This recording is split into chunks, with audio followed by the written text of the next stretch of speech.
하나님의 말씀은 사도행전 15장 1절부터 21절까지 말씀입니다.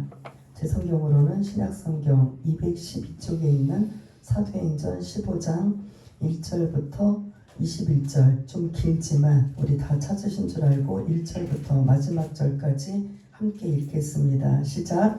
어떤 사람들이 유대로부터 내려와서 형제들을 가르치되 너희가 모세의 법대로 할례를 받지 아니하면 능히 구원을 받지 못하리라 하니 바울과 및 바나바와 그들 사이에 적지 아니한 다툼과 변론이 일어난지라. 형제들이 이 문제에 대하여 바울과 바나바와 및 그 중에 몇 사람을 예루살렘에 있는 사도와 장로들에게 보내기로 작정하니라. 그들이 교회의 전송을 받고 베니게와 사마리아로 다니며 이방인들이 주께 돌아온 일을 말하여 형제들을 다 크게 기쁘게 하더라.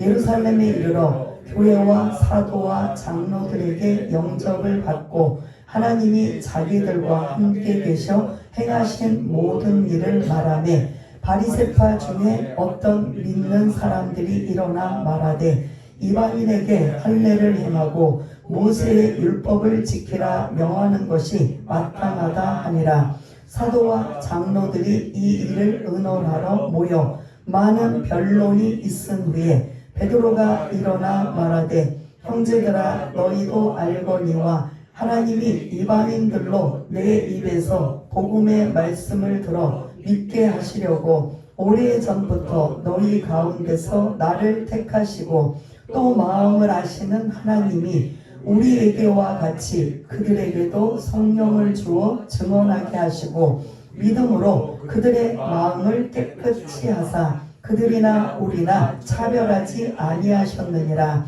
그런데 지금 너희가 어찌하여 하나님을 시험하여 우리 조상과 우리도 능히 매지 못하던 멍에를 제자들의 목에 두려느냐. 그러나 우리는 그들이 우리와 동일하게 주 예수의 은혜로 구원받는 줄을 믿노라 하니라. 온 무리가 가만히 있어 바나바와 바울이 하나님께서 자기들로 말미암아 이방인 중에서 행하신 표적과 기사에 관하여 말하는 것을 듣더니 말을 마침에 야고보가 대답하여 이르되 형제들아 내 말을 들으라. 하나님이 처음으로 이방인 중에서 자기 이름을 위한 백성을 취하시려고 그들을 돌보신 것을 시므온이 말하였으니 선지자들의 말씀이 이와 일치하도다 기록된 바 이후에 내가 돌아와서 다윗의 무너진 장막을 다시 지으며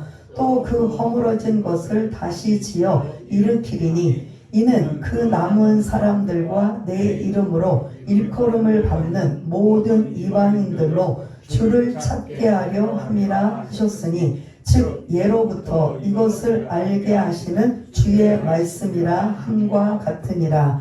그러므로 내 의견에는 이방인 중에서 하나님께로 돌아오는 자들을 괴롭게 하지 말고 다만 우상의 더러운 것과 음행과 목매어 죽인 것과 피를 멀리하라고 편지하는 것이 옳으니 이는 예로부터 각 성에서 모세를 전하는 자가 있어 안식일마다 회당에서 그 글을 읽음이라 하더라. 아멘.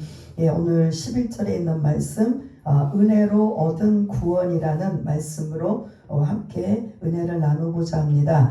우리가 13장, 14장 두 장에 걸쳐서 바울과 바나바가 1차 전도 여행을 엄청나게 능력 있게 잘 감당하고 이제 파송받은 안디옥 교회에 선교 보고를 하고 기쁨과 감사와 은혜가 충만한 그러한 지금 모습으로 있는 이 안디옥 교회에 예루살렘에 유대로부터 누가 와서 1절을 띄워주시면 찬물을 확 끼얹어 버려요. 지금 예루살렘 교회는 유대인으로 구성된 유대인 교회라고도 할 수 있고 안디옥 교회는 이방인으로 구성된 이방인 교회라고 할 수 있습니다. 그러다 보니까 유대인과 이방인에게는 뭔가 좀 같이 연합할 수 없는 게 있느냐면 유대인들은 말 그대로 어렸을 때부터 뭐만 집중해서 배우고 익혀요? 성경, 예, 모세오경 맞습니다. 성경이고 더 정확하게는 모세오경을 달달달달 외울 정도로 그 암송하고 그리고 음식의 정결법 뭐 이게 부정한 것들 뭐 이런 것들을 굉장히 예민하게 하는 사람들이 유대인들이에요. 그 유대인끼리 모였을 때는 자기네들이 그런 이야기를 나눌 때 아무 거리낌이 없어요. 그런데 전혀 그 유대인의 삶을 살아보지 못한 우리도 마찬가지죠. 어느 날 이곳에 유대인 출신인 이스라엘 출신이 와서 여기서 우리는 옛날부터 이렇게 배웠으니 지금 여러분들의 신앙생활에 이게 문제고 저게 문제고 계속 문제를 삼는다면 여러분들 어떻게 하실 겁니까? 이거 도대체 뭐 어떻게 하라는 거야? 근데 그것도 괜찮아요. 근데 가장 중요한 구원받는 구원의 조건을 자꾸 흔들어 놓는 거예요. 여러분들은 어떻게 구원받으셨습니까? 어떤 선행이나 어떤 노력이나 어떤 이렇게 대가를 지불해서 여기 앉아 계신 분들이 다 구원받으셨나요? 예? 아니잖아요. 오직 예수님을 믿는 믿음으로 구원받은 게 우리 모두예요. 그러면 이방인 교회, 안디옥 교회 머릿속에는 딱 누구로 구성된 교회라고 말씀드렸어요? 이방인들로 구성된 우리 같은 원래부터 하나님의 백성으로 살지 않았던 전혀 하나님을 몰랐던 성경도 몰랐던 우리들처럼 그렇게 구성된 게 이 안디옥 교회란 말이에요. 그래서 여러분들 머릿속에 예루살렘 교회, 안디옥 교회 하면 예루살렘 교회는 누구로 구성되어 있다고요? 유대인으로 구성되어 있어요. 그러니까 그들이 모세오경을 말하고 부정하고 정결하게 말하고 해도 그 안에서 이루어진 그들의 삶이기 때문에 이게 문제가 있다 없다? 없어요. 그런데 전혀 유대인 그 성경하고 말씀하고 전혀 상관없이 살고 알지도 못하는 그들을 향해서 자꾸 그 예루살렘 교회에서 했던 모습을 안디옥 교회에서 한다면 이게 문제가 생기는 거예요. 그래서 지금 안디옥 교회는 막 선교도 선교에서 많은 영혼들이 구원하고 교회도 세워지고 그 열심과 열정으로 지금 뜨거워지고 있는 이 안디옥 교회, 예루살렘 교회에 누군가가 와서 안디옥 교회의 그 열심과 열정과 부흥과 성장을 보러 오겠다고 와서 지켜보니 자기네들의 모습과 완전히 다른 모습인 거예요. 그러니까 예배 자체며 분위기 자체며 이게 완전히 달라요. 그러니까 이 예루살렘에서 온 이 그 유대인 출신이 뭐라고 하냐면 구원의 조건은 오직 예수만 믿는 믿음만이 아니라 또 뭐도 있어야 된다고 1절에 나와요. 할례를 받아야 된다. 할례 뭔지 아시죠? 예, 우리로 알면 포경수술이에요.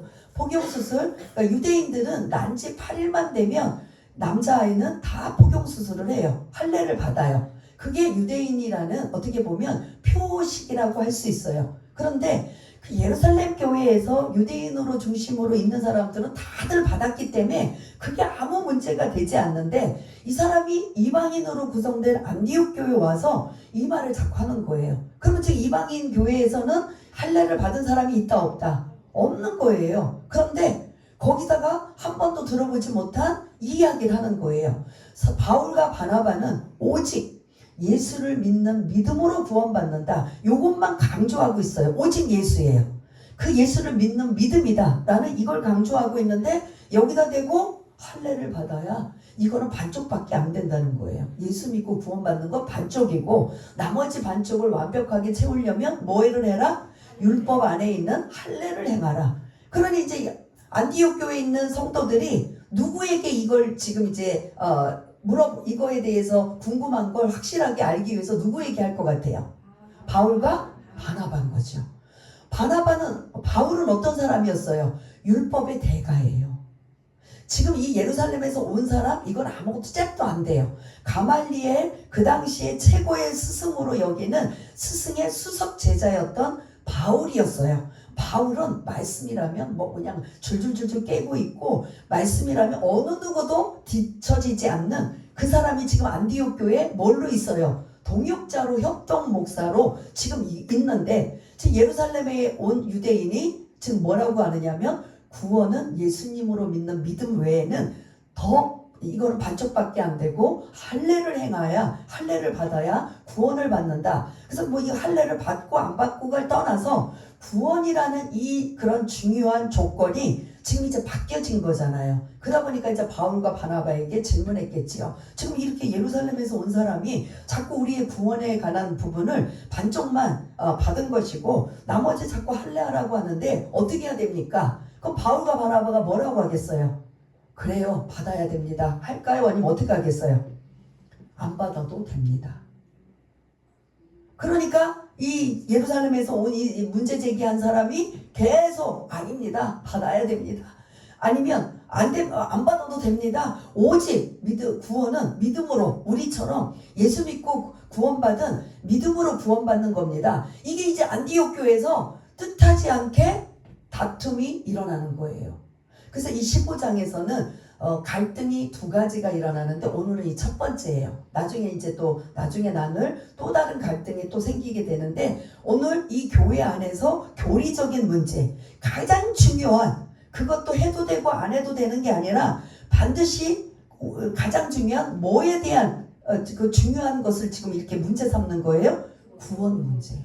구원이 흔들리면 안 돼요. 구원은 복음이에요. 복음은 본질이에요. 구원, 이 복음은 오직 누구를 통해서만 믿음으로 구원받는 거예요? 예수예요. 오직 예수예요. 근데 여기다가 자꾸 뭘 갖다 집어넣냐면 율법을 이제 뒷부분 5절에도 나오는데 율법을 지켜라, 할례를 행하라. 그러면 그 율법 안에 613가지를 지키라는 소리예요. 613가지의 율법 중에 안식일을 지키고 뭐를 하고 이제 계속 나올 참이에요. 그러면 이 구원의 그 구원관이 흔들리게 되고 이게 막 삼천포로 막 빠지게 되는 거예요. 본질인 복음은 반드시 단 하나, 이거는 뭐 예외가 없어요. 오직 예수만 믿는 믿음으로 구원받는 이것이 그런 구원의 조건입니다. 근데 이거를 자꾸 옆에다가 집어넣는 거예요. 그러다 보니까 이제 나중에도 말씀드리겠지만 1차 전도, 바울과 바나바가 1차 전도를 했을 때 집중적인 지방이 무슨 지방이라고 했어요? 그렇습니다. 갈라디아. 그래서 갈라디아서가 따로 있잖아요. 바울이 쓴 편지가 갈라디아서인데 그 편지 안에 그 갈라디아서의 편지의 내용에 핵심이 뭐냐면 다른 복음은 없다. 오직 예수를 믿는 그 믿음 외에는 다른 복음은 없다. 그러면 그 갈라디아 지방에 전혀 성경도 모르고 유대인 출신도 없고 하나님도 몰랐던 이들에게 복음이 들어오다 보니까 그냥 들어오는 것마다 아멘 아멘 받아들이는데 자꾸 유대인들이 끼고 개입하면 오늘 이 1절 같은 문제로 자꾸 이렇게 막 흩어놓는 거예요. 복음을 막 흩어놓는 거예요. 그래서 갈라디아서 주제도 다른 복음은 없다는 거예요. 오직 복음은 다른 복음, 할례, 율법 어떤 것도 끼어들을 수 없다는 거예요. 오직 복음은 예수 그리스도를 통한 믿음을 통한 구원이다. 얼마나 쉬워요. 얼마나 간단해요. 근데 이거를 유대인들이 와서 복잡하게 만들어요. 할례를 행해야 돼. 또 이제 5절 이따가 나눌 건데 5절에 보면 613가지의 율법을 지켜야 돼. 여러분들 같으면 어느 거 지키겠어요? 다 지키고 싶어요? 예? 오직 예수님을 믿는 믿음. 이걸로 지금 안디옥 교회가 막 부흥하고 성장하고 은혜로 충만하고 그 율법의 대가인 바울도 지금 그 안에 있으면서 그걸 강조 안 해요. 강조하지 않고 있는데 어디서 예루살렘에서 지도자가 안디옥이 유명하고 부흥한다고 하니까 와서 지켜보다가 너희들한테 빠진 게 있어. 그러면서 지금 할례를 행하라 하나님. 오늘 문제가 이 1절의 문제예요. 이 문제를 그러면 반드시 또다시 이런 문제가 계속 이방인 교회들마다 계속 유대인들이 들어가기만 하면 문제를 만들고 막 혼란하게 만들고 도대체 구원은 어느 것이 옳은가 막 헷갈릴 수 있는 걸 지금 바울은 아주 목숨 걸고 다른 복음은 없다. 이런 율법, 할례 이거 안 지켜도 돼. 반드시 뭐만 하면 돼. 예수만 믿으면 돼. 이게 지금 복음이고 본질이거든요. 이 문제를 가지고 지금 계속 맞다 틀리다 네가 옳다 내가 옳다 네가 틀리다 내가 옳다 하고 지금 이게 다툼가 하다 보니까 안 되겠다. 이 문제를 우리가 공고히 완전히 짱 박자. 더 이상은 이 문제가 어느 교회에서도 생기지 못하도록 이거를 제대로 의논하고 해서 확실하게 결론을 짓자. 그래서 2절에 보니까 어디로 가기로?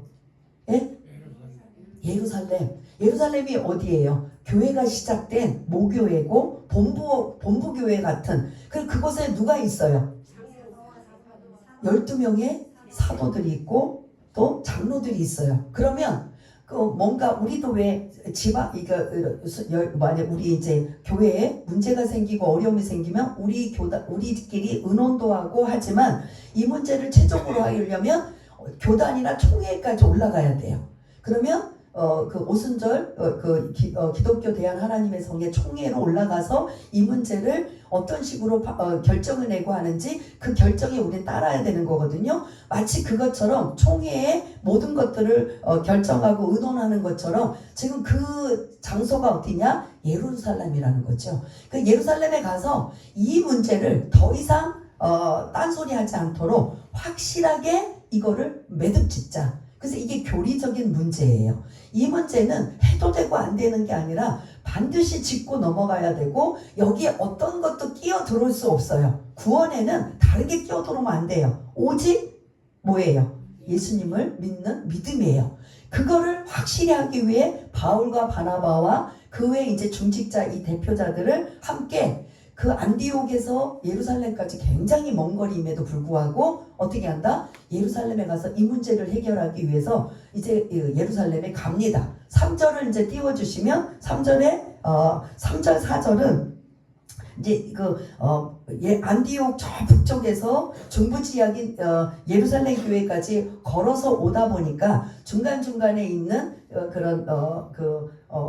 세워진 교회에 들르면서 위로해주고 격려해주면서 이제 예루살렘까지 도착하는 장면이 4절에 있습니다. 그래서 4절 시작이 뭐라고 나와요? 예루살렘에 이르러. 예, 이거는 이제 여러분들의 머릿속에 이 글을 읽을 때 뭐 하기 위해서 지금 온 거죠?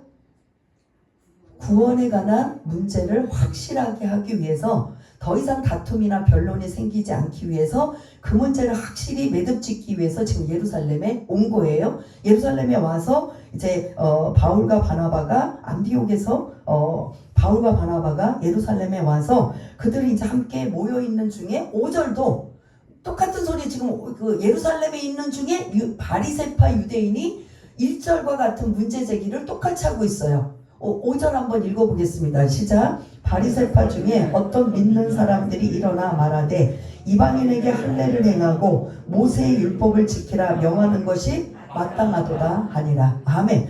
예루살렘에서는 더 많은 사람들이 이걸 지금 강조하고 있어요. 그러니까 6절에 안 되겠다. 이들도 지금 계속 이루고 예루살렘 안에 있는 유대인들도 계속 이 말을 하니까 이 문제를 확실하게 해야 되겠다. 이 구원에 관한 문제, 이 교리적인 문제는 다 불러 모아서 이제 비상소집을 한 거예요. 다 모여서 사도들, 장로들, 그리고 안디옥에서 온 바울과 바나바 이 모든 사람들이 모여서 이 지금 구원간에 관한 문제를 유대인들이 자꾸 할례를 집어넣고 율법을 집어넣고 있는데 여러분들은 어떻게 생각하십니까? 라고 하니까 거기에 바리새파 유대인들은 넣는 게 맞습니다. 구원은 오직 예수님을 믿는 믿음을 갖고는 부족합니다. 그러니 할례도 넣고 합시다. 근데 일부에서는 아닙니다. 일부에서 여기서도 지금 막 의논이 막 나오는 거예요.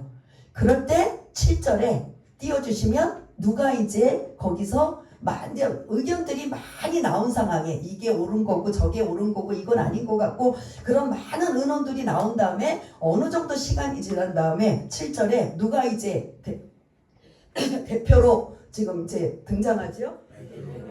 베드로 하면 어느 정도 권위가 있어요. 최고죠. 예루살렘 교회에 어떻게 보면 수장이라고 볼 수가 있어요. 베드로가 7절부터 12절까지 내가 한마디 하겠습니다 라고 하면서 지금 바울과 바나바가 구원의 오직 예수를 믿는 믿음으로 구원받는 이것에 힘을 실어주고 있는 말씀을 하고 있습니다. 여러분들, 저도 복음을 전할 때 성령께서 뭐라고 하셨느냐? 그 오순절 성령 강림 사건이 일어나서 막 그냥 방언으로 말하고 막 그 120명이 막 난리가 나니까 주변에서 저것들 술 취했다 어쩌고 저쩌고 했을 때 베드로가 나가서 복음을 선포하잖아요. 우리는 술에 취한 게 아니라 성령이 임하여서 이게 오순절 성령께서 강림하셔서 이런 능력을 받은 것이다 라고 하면서 마무리할 때 뭐라고 했느냐, 2장에 보면 누구든지 주의 이름을 부르는 자는 구원을 얻으리라. 여기에 누구든지 율법과 할례를 행하고 하는 자는 구원을 얻으리라 했어요, 안 했어요? 안 했어요. 누구든지 주의 이름을 부르는 자, 그걸 다른 말로 예수님을 나의 구세주로 부르는 자는 구원이라는, 이 지금 베드로도 그렇게 설교를 해서 3,000명이 회심하고 돌아왔거든요. 그때 베드로도 뭐라고 했어요? 할례 율법 나왔어요? 안 나왔어요.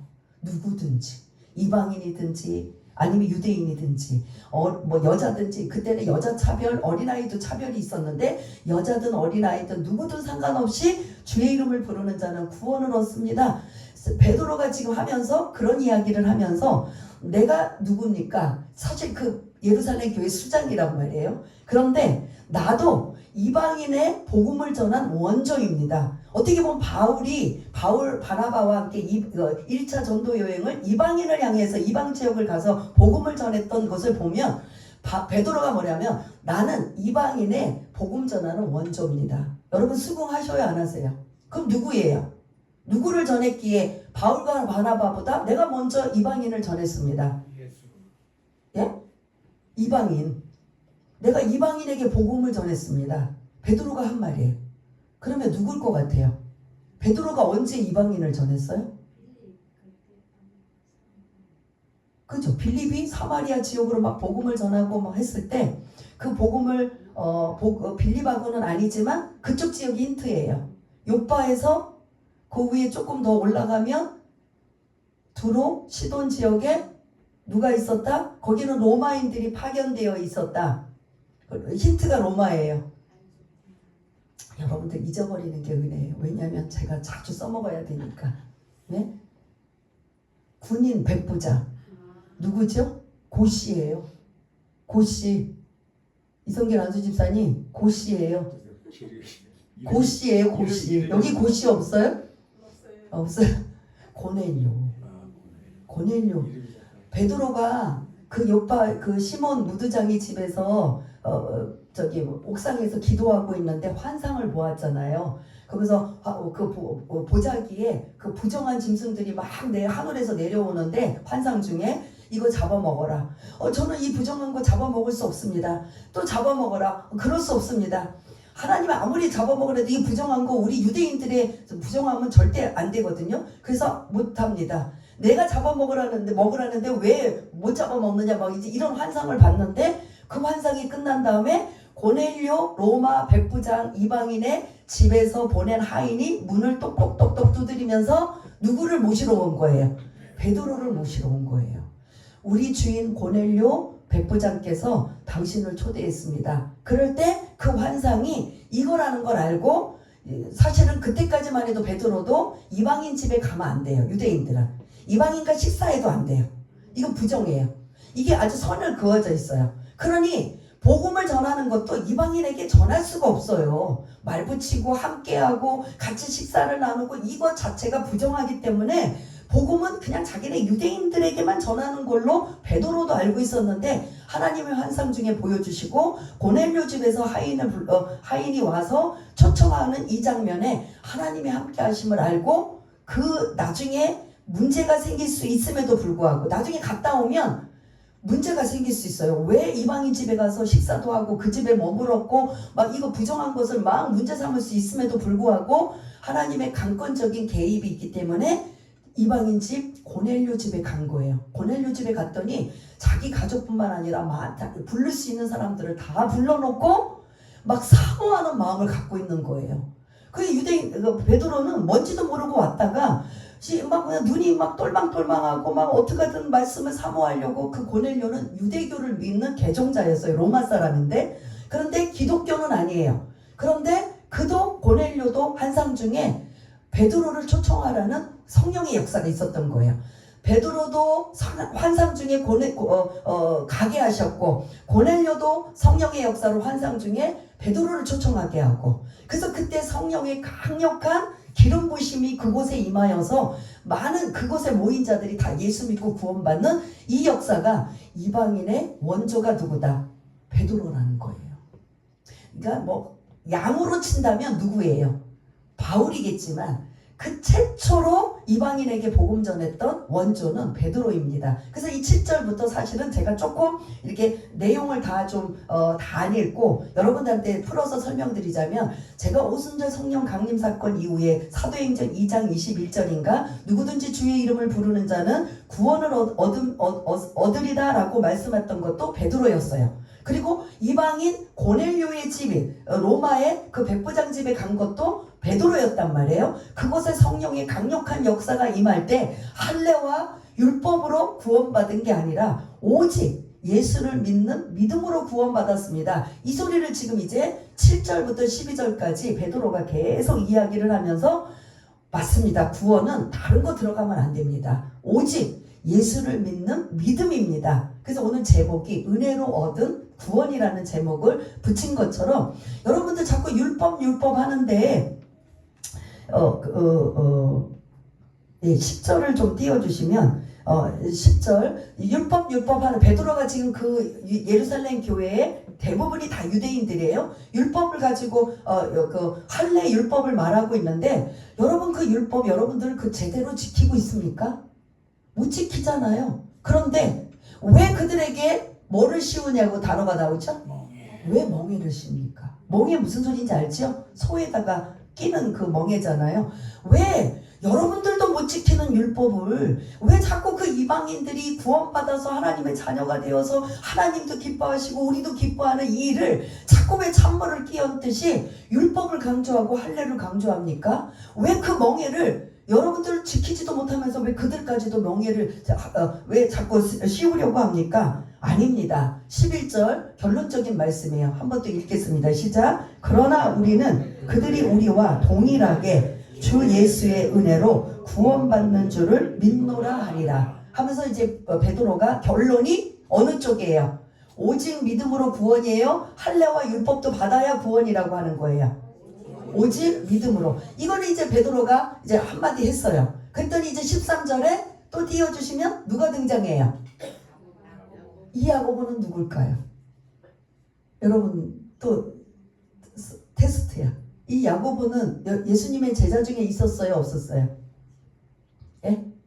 대답을 안 해. 이제 실력 뽀록 날까봐. 예수님이 항상 3명을 데리고 다니셨잖아요. 대표자로. 12명이 못 갈 때는 3명. 그때 누구였죠? 베드로, 요한, 야고보. 항상 야고보가 껴있었어요. 그러면 오늘 이 13절에 그 야고보일까요? 그렇습니다. 12장에서 야고보는 사도 중에 첫 번째로 순교했어요. 그럼 이 야고보는 누굴까요? 딴 야고보 맞아요. 이 이름들이 동일 이름이 많아가지고 누구의 아들 뭐 이렇게 해서 이제 너무 똑같은 것들을 하는데 여기서는 그냥 야고보 하니까. 근데 성경에 야고보서가 있어. 힌트. 야고보서. 그 야고보서가 이 사람이거든요. 그러면 그 야고보서 누굴까요? 순교한 12명의 제자 중에 아니에요. 예수님의 동생. 예수님의 주의 동생 야고보예요. 예수님이 사역할 때는 이 가족들이 다 예수님을 메시아로 구세주로 안 믿었어요. 언제 믿었느냐? 언제 믿었을 것 같아요? 죽으시고 부활하신 이후에 부활의 몸을 입고 온 그거 보고, 아, 이분이 진짜 내 형제지만, 내 형이지만, 육신적으로는 내 형이지만 이분이 구세주구나. 그때부터 이제 완전히 삶이 바뀌어져요. 그래서 진짜로 예수 믿는 사람으로 바뀌어진 주의 동생 야고보예요. 그래서 여러분들의 성경을 있으면 주의 동생 야고보라고 쓰고, 뒤에 그 서신서에 서신서에 야고보서가 있는데 바로 그 주의 동생 야고보. 그 야고보가 얼마나 기도를 많이 했냐면 어떤 무릎이라고 할 정도로 들으셨어요? 낙타 무릎. 무릎이 낙타가 될 정도로 됐다고 할 정도로 기도의 사람하고 이제 그 야고보서, 이제 주님의 동생 야고보인데, 야고보도 이 지금 예루살렘 교회에서는 엄청나게 영향력을 지금 끼치는 사람이에요. 그러니까 베드로가 어디 이제 출타를 하고 예루살렘을 떠나면 거의 거기에 수장 역할을 야고보 사도가 할 정도로 이제 이 대단한 사람으로 지금 쓰임을 받고 있는데, 야고보도 이제 한마디 하는 거예요. 이 문제, 구원의 조건에 오직 믿음이냐 아니면 할례와 율법이 첨가해야 되느냐, 이 부분에 지금 이제 결론을 내려야 되잖아요. 그래서 베드로는 7절부터 12절까지 성령의 역사, 성령을 통한 경험으로 오직 예수님은 믿음을 통한, 쟤네들 자꾸 청소를 해가지고 자꾸 신경이 쓰이는데 왜 이렇게 청소를 하는지 몰라, 지난주부터. 오직 믿음을 통한 구원은 믿음을 통한 구원이라고 그렇게 하고 있는데, 지금 이 예루살렘 교회에서는 자꾸 딴소리를 하고 있으니까 베드로가 내가 오순절 성령 강림 사건 이후에 성령의 역사를 통해서 설교를 하고, 그리고 백부장 고넬료의 집, 이 모든 걸 성령의 역사를 통한 경험으로, 간증으로 오직 예수를 통한 구원이다, 믿음을 통한 구원이다, 이걸 지금 강조했던 것이거든요. 11절에 이제 마무리하면서 13절에 보면은 이제 또 야고보가 이제 자기 생각을 말하고 있어요. 어떤 생각을 말하고 있느냐, 이것도 이제 16, 17, 18절은 아모스 9장 11절 11절의 말씀인데, 요거 그냥 읽으면 헷갈리니까 그냥 제가 한마디로, 이방인들이 돌아오는 것이 하나님의 뜻이다. 그럼 이방인들이 돌아오려면 이 유대인들처럼 다시 돌아가서 율법도 다 지키고 할례도 지켜야 되는가? 이게 아니라는 거죠. 이 야고보 사도도 똑같이 뭐라냐면 오직 믿음을 통한 구원이라는 거죠. 바울이 원하는 것, 베드로가 말하는 것, 이게 좀 다 일맥상통인데, 왜 이 베드로 사도 대표가 나오고 야고보 사도 대표가 나오냐면, 베드로 사도는 말씀을 근거로 하기보다는 오순절 성령 강림 사건 이후로 성령의 강력한 역사로 이렇게 많은 영혼들을 주께로 돌아오게 한 오직 믿음을 통한 구원이다, 성령의 역사다. 근데 이 야고보서다가 왜 또 대표자로 나왔냐면, 성경에 이런 글이 있다. 그러니까 이 두 가지가 합쳐진 거예요. 뭔가 의논하고 결정할 때 교회 안에서 최종적인 결정은 뭐가 기준이 돼야 돼요? 말씀이 기준이 돼야 돼요. 또 하나, 성령의 역사가 기준이 돼야 돼요. 근데 그 중에서도 말씀이 기준이 되는데, 지금 베드로가 강조했던 것에는 말씀의 기준보다는 성령의 역사를 더 강조해요. 그러다 보니까 야고보 사도가 이제 뭘로 이제 완벽하게 이 지금 구원의 조건을 하나로 압축시키냐면, 성경의 아모스서 9장 11절 12절에, 오늘 본문 16절 17절 18절에 이방인들도 하나님께 돌아오게 하는 것이 하나님의 뜻이다. 그럼 그들이 유대인 출신도 아니고, 유대인 어렸을 때부터 모세오경 아무것도 모르는데, 그럼 어떻게 여러분들이 원하는 것처럼 하면 구원 못 받지 않느냐? 아니다. 하나님의 뜻도 이방인들이 주께로 돌아오는 하나님의 계획은 오직 예수를 통한 믿음으로 구원이다. 이거를 지금 하면서 뭐라고 하느냐면, 19절 한번 또 읽어보겠습니다. 이도 지금 베드로처럼 똑같은 소리예요. 멍에 비슷한 소리를 해요. 19절 한번 읽겠습니다. 시작. 그러므로 내 의견에는 이방인 중에서 하나님께로 돌아오는 자들을 괴롭게 하지 말라. 네. 베드로는 그 단어를 뭐라고 썼어요? 멍에를 씌우지 말라. 너희들도 못 지키는, 우리들도 못 지키는 율법 이런 것들을 왜 계속 강조해가지고 그들에게 자꾸 괴롭게 만드냐? 괴롭게 하지 말아라 라고 하면서, 지금 처음으로 오직 믿음을 통한 구원이, 이게 이제 확실하게, 그래서 이 본문은 예루살렘 공의회예요. 교리적인 문제를 완벽하게 결정짓는 거예요. 더 이상 오늘 이 결정난 것에는 더 이상 문제 삼지 말고 토달지 말고, 오직 구원은 예수님을 통한 믿음이다. 이걸로 딱 결정을 짓자. 근데 이렇게 오늘 했음에도 불구하고 유대인들은 계속 가서 이방인들 교회 갈 때마다 이 소리를 지금 하고 있는 거예요. 자꾸 가서 지금 이렇게 완전히 신학적으로 정리를 한 거예요. 딴소리 하지 마, 더 이상 문제 삼지 마, 오직 예수님을 통해서만 믿는 게 구원이야. 할례 율법 아니야, 더 이상 그런 다른 복음은 없어. 이렇게 완전히 예루살렘 공의회라고 해가지고 오늘 이렇게 딱 결론을 짓고, 더 이상의 구원의 문제는 다른 거 첨부시키지 말라. 그랬으면 안 해야 되잖아요. 근데 앞으로 바울이 계속 편지를 쓰는 내용 중에 대부분이 이 문제 가지고 이방인 교회들이 막 헷갈리는 거예요. 뭐야, 구원은 예수님만 믿으면 된다며. 뭐 율법도 받아라, 율법도 지켜야 된다, 할례도 받아야 된다, 뭐 이러고 안식일도 지켜라, 뭐 그 외에 뭐 부정한 것들, 뭐 음식 정결 예식도 지켜라, 뭐 이러면서 뭐 이렇게 계속 나오는 거야. 그러니까 이방인들이 막 머리가 아픈 거예요.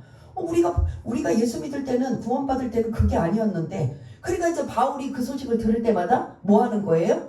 그 제대로 잘못된 것들을 교정시키기 위해서 계속 뭐를 쓰고 있다? 편지를. 지금 같은 편지는 아니고 뭐 다른 방법을 했겠죠. 그때는 2000년 전에는 편지밖에 우리 60년 전만 해도 뭘로 했어요? 편지지요. 2000년 전에는 뭐 말할 것도 없이 편지로 하니까 바울이 이 서신서를 13개나 쓰면서 계속 문제 있는 곳마다 이런 문제들을 해결하기 위해서 알려줬는데, 오늘 이렇게 첫 번째 예루살렘 공의회라는 이러한 교리적인 문제를 더 이상 왈가왈부하지 말고 구원은 오직 예수님을 통한 믿음이다, 이거를 하고 있어요. 근데 이제 마지막 20절에 보면은 야고보 사도가 뭐라고 하냐면, 구원은 이렇게 정해놨는데 21절은 뭐라고 하냐면, 이 세 가지는 이방인들도 지켰으면 좋겠다. 21절 띄워주시죠. 20절 지금 보고 계시는 거죠? 20절을 좀 띄워주시면, 20절에 세 가지를 당부해요. 이건 구원의 조건하고 상관없어요. 계속 유대인들하고 부딪히게 되면 유대인들이 막 그냥 자기네들 평생 살았던 것들의 몸에 배다 보니까 이 부분이 굉장히 예민해요. 구원의 조건은 아니지만, 그러나 요거는 이방인들도 이방인 교회에서 이거는 지켰으면 좋겠다. 뭘 것 같아요? 처음에 우상에게 우상의 더러운 거. 이게 우상 제물을 말하는 거예요. 신전에서 우상에서 그 제사드린 음식을 먹지 말라는 거죠. 또 음행은 뭐 또 설명 안 드려도 되고, 또 세 번째는 목매어 죽인 거, 피를 먹지 말라. 이거 함께 해도 돼요. 그러니까 동물들을 잡을 때 이거 목을 비틀거나 뭐하면 그 피가 다른 곳에 막 이렇게 퍼지니까, 그렇게 안 하고 바로 그냥 즉사를 해버리면 피가 옮겨갈 새가 없이. 그러니까 성경에서 피는 아주 예민해요. 피는 생명이라고 해요. 그래서 그 생명이 예수님이 십자가에서 죽으심에 연결까지 가기 때문에 이 유대인들은 피하면 아주 그냥 예민하게 반응할 정도인데, 만약에 동물을 잡아서 비틀거나 뭐 어떻게 꺾거나 뭐 어떤 식으로 하면 피가 이미 그런 상황에서 각 세포나 근육이나 어디에 퍼질 수가 있으니까 그렇게 하지 말라.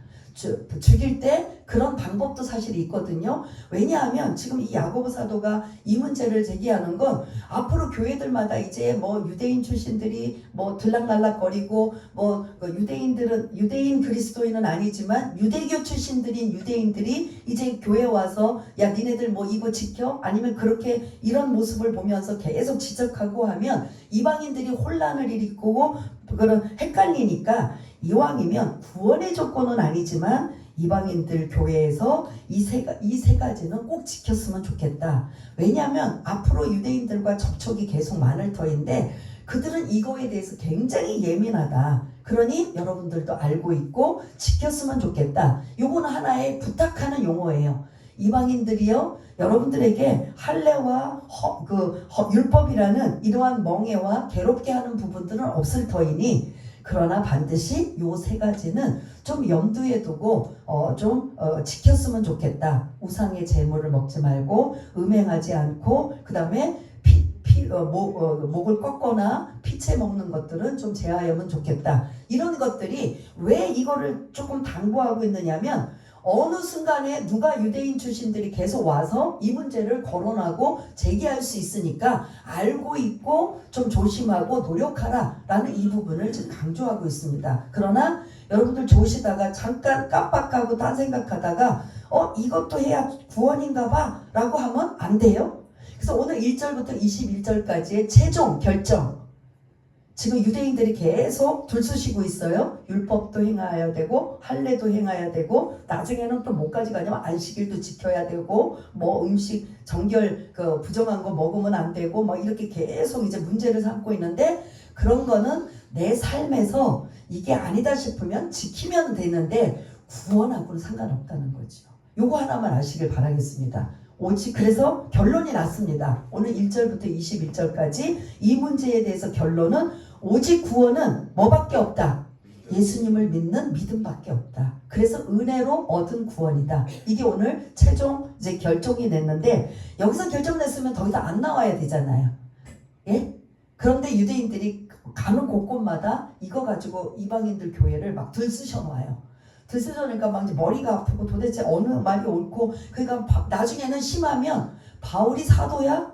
사도는 하나님이 그 12명의 사도 외에는 없어. 막 이러면서 바울의 사도권까지 이제 이거 부정하면서 그 말 듣지 마. 그가 하는 말은 사도도 아니기 때문에 신뢰성도 없어. 막 이러니까 나중에 이제 막 바울이 막 머리가 아픈 거예요. 내가 진짜 사도로 뭐 내가 인정받고 싶어서 내가 사도라고 자칭하는 줄 아느냐?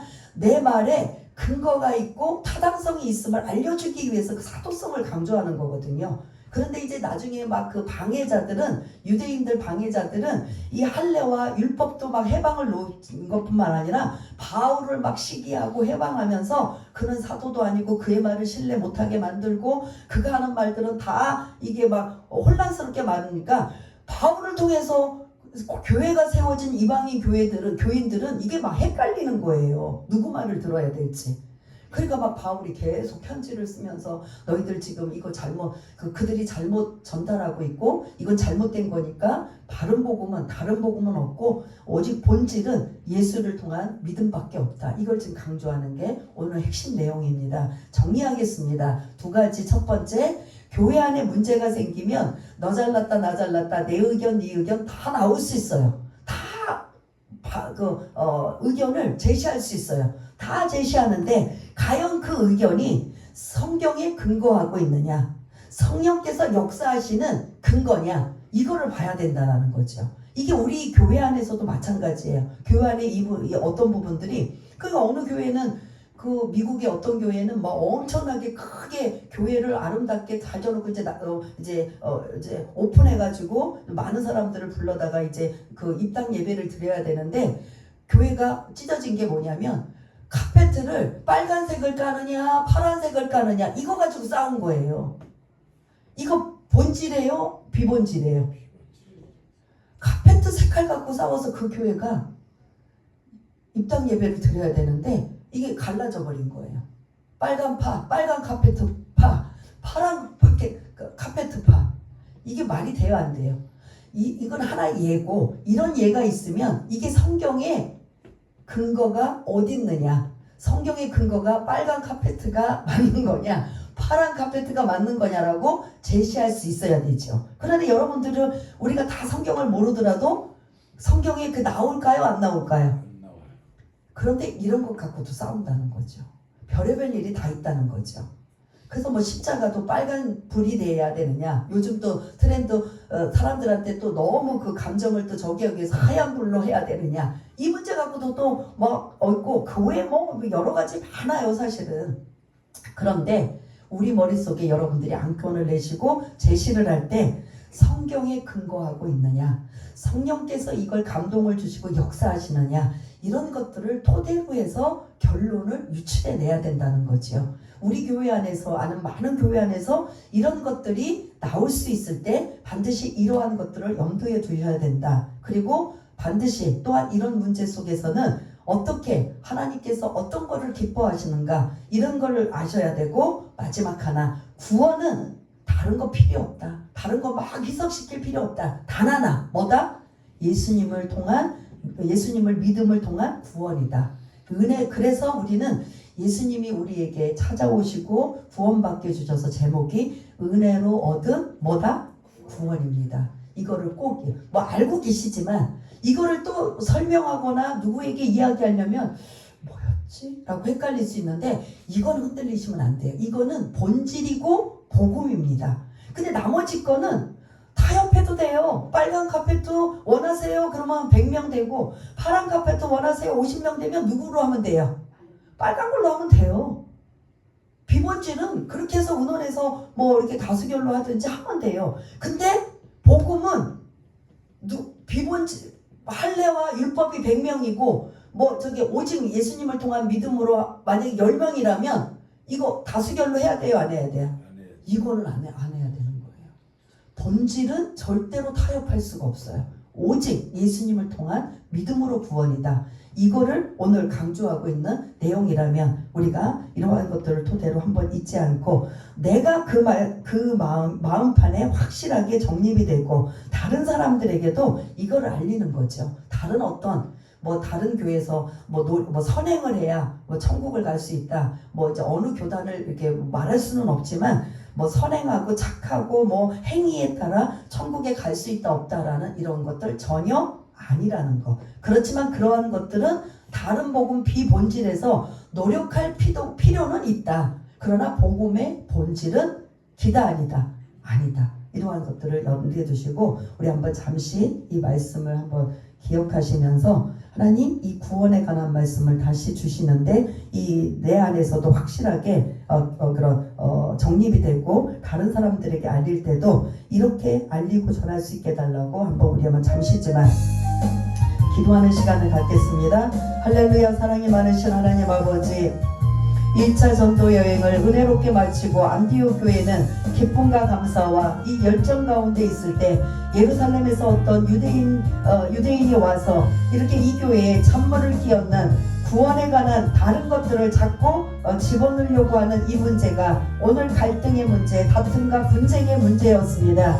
이 문제를 해결하기 위해서 예루살렘까지 가서 이 문제를 더 이상 문제 생기지 아니하도록 구원의 조건은 오직 하나, 예수님을 믿는 믿음이다 라는 이것을 지금 완전히 모든 사람들에게 공포하기 위해서 베드로가 이야기했고 야고보 사도가 이야기했던 이 모든 것들이 토대는 성령의 역사와 그리고 성경의 말씀을 근거로 해서 최종 결론을 내렸던 걸 볼 수가 있습니다. 그렇습니다. 우리 안에도 이 믿음 때문에 하나님의 자녀가 되었고 하나님의 백성이 되었습니다. 이제 다른 사람들에게 알릴 때도 다른 것이 아니라 오직 예수님을 믿는 그 믿음으로 다른 사람들에게 복음을 전하고 외쳐서 많은 영혼들이 주께로 돌아오는 하나님의 은혜가 있게 하여 주시옵소서. 하나님 아버지 감사합니다.